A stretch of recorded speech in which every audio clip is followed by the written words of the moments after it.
আসসালামু আলাইকুম। আপনাদের জন্য একটা শুটকির ভর্তার রেসিপি নিয়ে হাজির হলাম। প্রথমে তো দেখলেনই মরিচ বাটলাম, তারপরে শুটকি টেলে তারপরে শুটকির বাটা বেটে নিলাম মরিচের সাথে। শেষ করে তারপরে ধনিয়া পাতা বাটবো। যে ধনিয়া পাতা নিলাম, ধনিয়া পাতাগুলো বেটে নিমাশ করে নেব।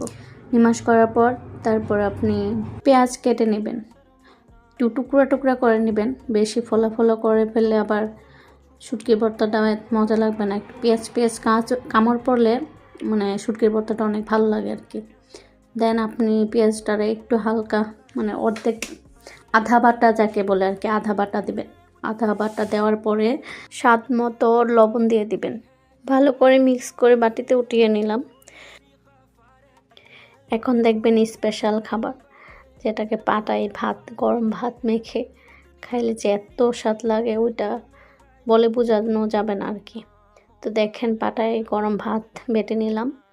নেওয়ার পরে সবগুলো একসাথে মিক্স করে একটু লবণ দিয়ে দিবেন আর কি। লবণ ছাড়া আবার এটা ভালো লাগবে না। তো লবণ দেওয়ার পরে একটু ভালো করে মেখে দেন এটাকে জড়া জড়া করবেন। জড়া জড়া করার পরে দেখেন খাইয়া মানে এত মজা বলে বোঝানো যাবে না। যে না খাইছে সে এই মজাটা বুঝবে না।